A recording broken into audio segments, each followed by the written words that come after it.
Just a quick update before we get started here. The east side stands at Johnson Haygood Stadium will be unavailable for Saturday's game against Furman. We have all the tickets that were sold on the east side have been relocated to the west side, so everybody's taken care of there. We anticipate approximately 3,000 seats being available.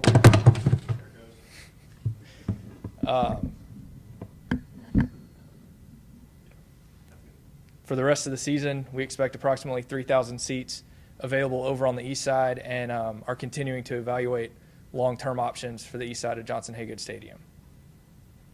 All right? Just to clarify, so the seats won't be available this week, but you do expect them to be available for the rest of the year? Correct. Okay. Yes. All right. Okay, we'll get started with Coach Thompson now. Thanks, Derek. Well, first of all, I'm extremely excited and thrilled to be here, standing here 1-0. You know, I thought we prepared very well for that game. I thought we played a tough conference opener. I thought we played a tough opener. That's a good football team. They did a great job of preparing for us.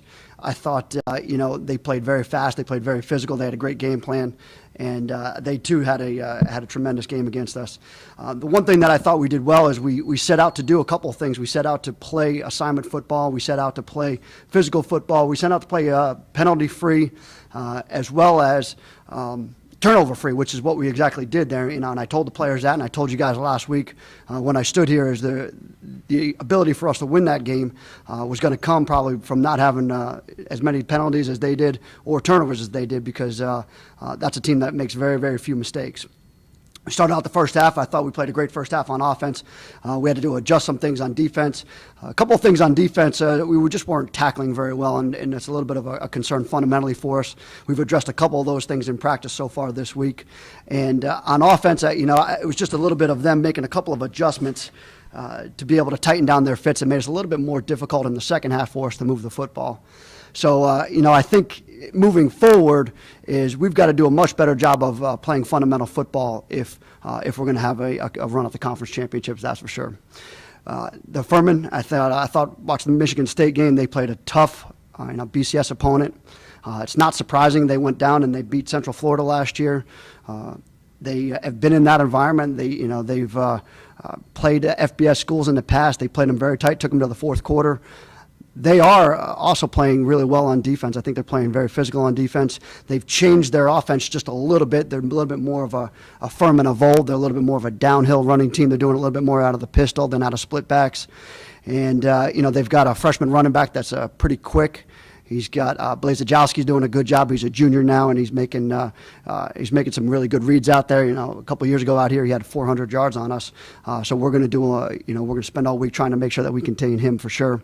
And then they got Suttles, the wide receiver, who's I think he could end up being somewhere this year being the second leading receiver in Furman history. So they certainly got a lot of good players there. They're starting a lot of good players on defense. They're getting a lot older on defense, that's for sure. They're starting more juniors and seniors. They've got a senior linebacker, I believe is a fifth-year senior linebacker for them, and a couple of seniors in the secondary that know what they're doing, and they've played against this option offense for the last 3-4 years, and then even in some of them played in that 2013 against Georgia Southern as well. So we've got our work cut out for us. We've had a busy week. We had a little bit of a jump. We did practice on Sunday.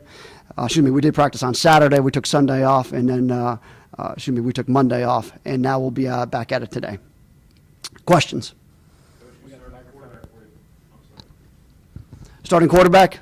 That's a good question. Is right now, we're going to go in with, we're going to kind of split the reps this week and see how it goes. But really, Dominic Allen's probably taking about 40 or 50 reps all camp. He's got to shake the rust off of him a little bit. I think he could be ready by the end of the week. I probably won't make a final decision on that until about Thursday or Friday, because I certainly saw it. I certainly thought that Jordan Black did a heck of a job of having some composure in there, and he took care of the football for sure, and did a good enough job to be able to start him this week as well. So it's going to really depend upon how I think Dominique progresses throughout the week, and if he can shake the rust off quick enough.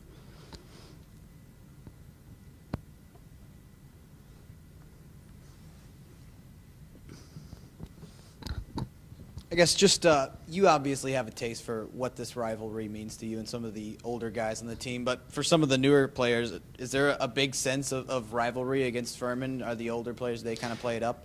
Yeah, well, we've not only our older players, but we usually have some alumni that come and visit us and talk to us a little bit about this game. And it's a little bit different this year, being that it's so early. But anybody that was at that game last year knows that it was a great crowd support up there. We'll have great crowd support out here. And this is for all of our alums, this is probably one of the most important games. In fact, we just listened to General Rosa speak, and it's between this one and VMI for us. So we're excited to get after Furman this week. Brent, can you grade out Jordan for us, what he did well and what he needs to improve at coming off the Mercer game?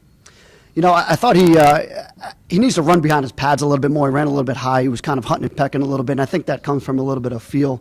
What he did well was he took care of the football. He ran that huddle. He got the ball to where it was supposed to be. He made great checks in there, and the most surprising thing that I thought he did was he completed balls.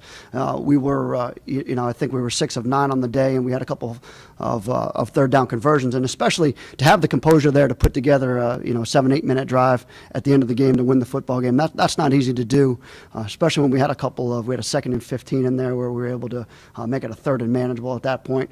And we had a couple of third downs in there that we've got to convert. So the situation or the moment wasn't too big for him. And that's really what I think he brings to the table. He's very calm, and even on the sidelines, I was very surprised with. He was never up or he was never down. He was just even keel throughout the day. To have this game so early, how different is that, or do you like it? Do you not like it? It's not.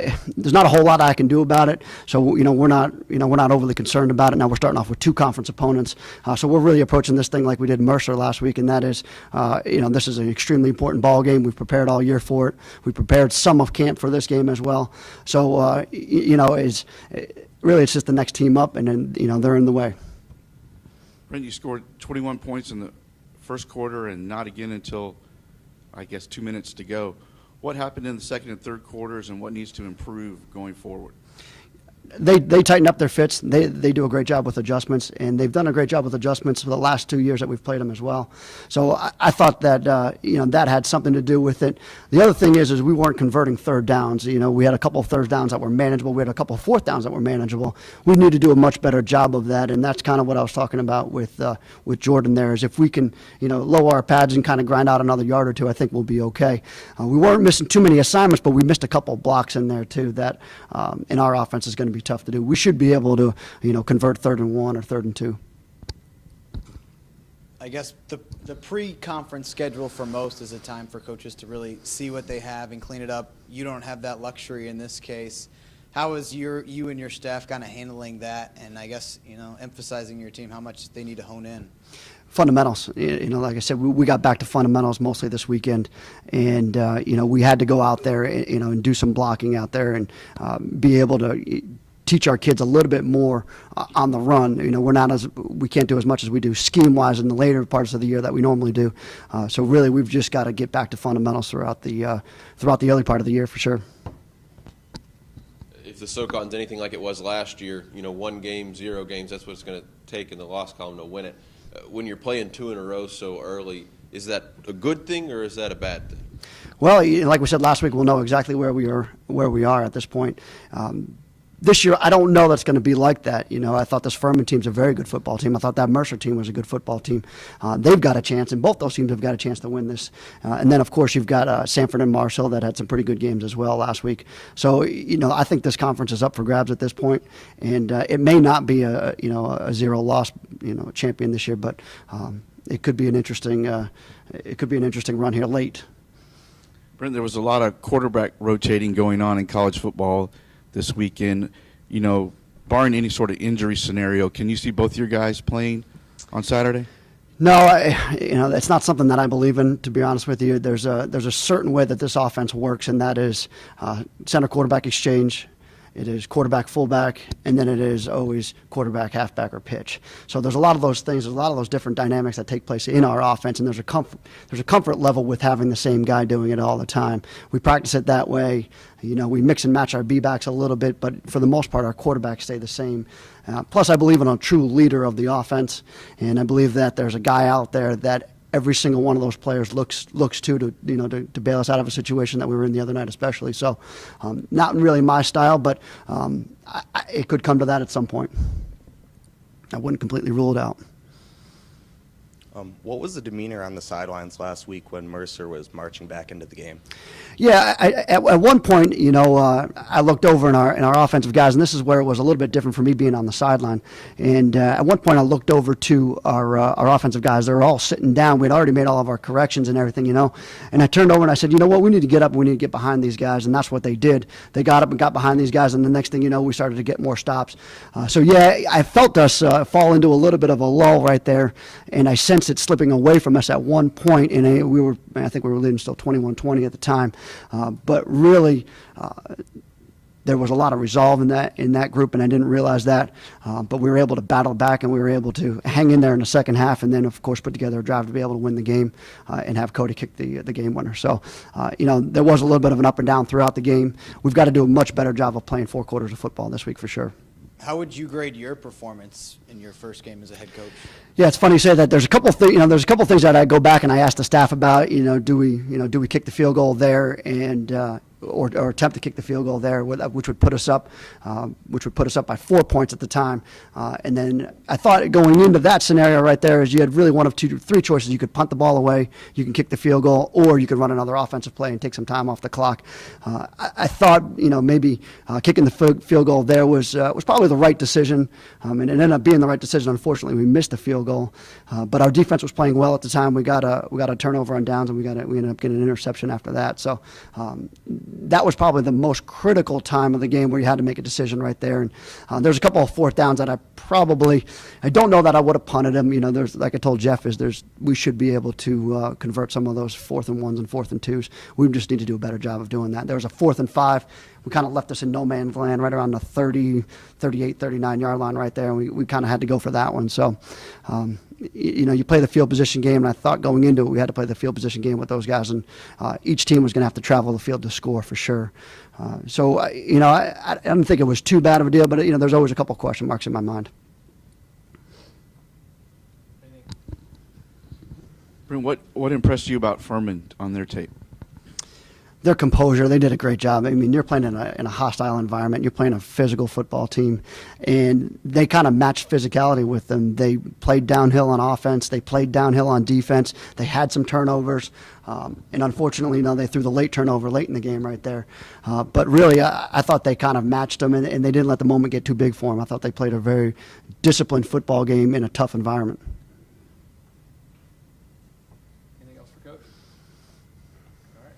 Thank you, guys.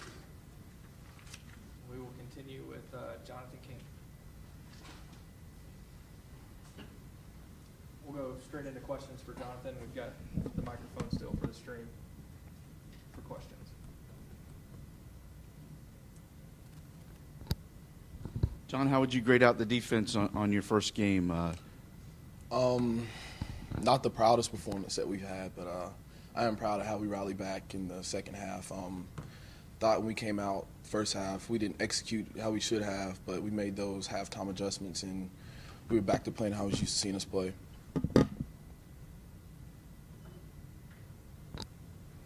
This game being Furman as a player, how much more does it mean to you? Well, to be honest, me personally, I treat every game as the same. I go in with the same mindset as I'm to win, and that's the only outcome. So, yes, it is rivalry. It adds that much more for the fans and stuff, but me as a player, I just try to keep focused and narrow vision and just, it's the next opponent. A new DC this year. Talk about how, I guess, the preparation or game prep has changed. Really nothing's really changed much with our new DC. I mean, he was a linebackers coach last year. We've kept a lot of things, the majority of things the same, going from, scouting and stuff all the way to practice and stuff, so it's the same. What kind of camaraderie is there between you and Ken, Allen, and Kevin Graham at that position? The 3 of you rotate. You got any nicknames going in there, or what's it like? I'm going to keep the nicknames in-house, but those are my boys, I'll say. Each of us, we have our strong attributes, and we understand each other as players. I would say we have a really good relationship. I'd like to consider them my little brothers, class below me, but I enjoy playing with those 2. else for Jonathan? All right, thank you. All right, now we'll bring up Tyler Renew. Tyler, can you talk about Jordan Black in the huddle last week and how he handled every situation as it came up? How do you think he did? Yes, sir. He did really well. Actually, I think a lot of guys were really surprised with how well he did. Obviously, it being his first college game, his first start on the road, conference player or conference team. So I think he was very, very poised. He was ready. Like Coach said, he was ready for the moment. It didn't get too big for him. He was never too high. He was never too low. He made the right checks. He did everything that we asked him to do. And looking at him from the beginning of camp to that game, it was completely night and day of how poised he was and just how comfortable he was. I think he felt like we had a lot of trust in him as our quarterback, and we did have a lot of trust in him, and he played phenomenal. What's this week, I guess, like for you guys in practice, not knowing who's going to be starting on Saturday? Well, really, we just every player's got to do their job. Offensive linemen, they got to do what they're supposed to do. The wide receivers, A-backs, B-backs, we all got to do what we're going to do. And obviously, that's the coach's decision on who they decide is going to be the starter. But as for us, as an offense, we got to continue to do what we do every single week and play physical and play our job and play fundamental and keep the ball off the ground and make our blocks and everything like that. And that's the coach's decision, and we fully support whatever they choose. Tyler, what was your view of, after that great start in the first quarter, of what bogged things down sort of in the second and third quarters? I think they made great adjustments. I think we kind of came out of them a little bit early. I think I remember someone saying, one of their players having said that we were a little bit faster than they thought we were going to be. And maybe that's what it was, what it was not. But I thought we came out really well. We executed just as good as we could have. Defense played great on that. Their time out there getting the fumble and giving us great field position to kind of go 14-0 right there. But I think they just made really good adjustments. I think their defense kind of settled down a little bit and was able to take on our blocks and fit tighter in the gaps and everything like that. And they just played. They had a great game plan going in, just like we had a good game plan going in. They prepared for us all of camp because they got Georgia Tech this week. So, they've been preparing for the triple option all camp. So, I think they played a phenomenal game, and they kind of knew what was going on with us. For your home opener, it gets to be Furman. It's a Southern Conference game. Just how much more excitement is there when that's the first game at Johnson-Hagood this year? It's definitely exciting, especially it being Furman, being a rival. It's our first home opener of the year, so it's definitely exciting from that standpoint. But as a player and as coaches and the team, we just got to take it as the next game. It's our next opponent, and you can't let it get too high. But you also got to take them very, very seriously because they are a very, very, very good team. They played Michigan State very well, and they're just traditionally a very good team every single year. They play physical. And they're not going to let up. So when you play on a Thursday night, do you get to be a football fan on the weekend, and do you enjoy that? How rare is that for you? It's definitely a little bit more enjoyable. You kind of get down on Saturday. I guess that's basically all I did on Saturday. I sat down on the couch and basically watched as many games as I could. I watched the Texas game last night, and so it was definitely enjoyable to kind of see some of the other teams out there playing and stuff. But hopefully I get to enjoy that a little bit more as the season goes on. But that was definitely a reward per se, being able to play on a Thursday night. Anything else for Tyler? All right. Thank y'all.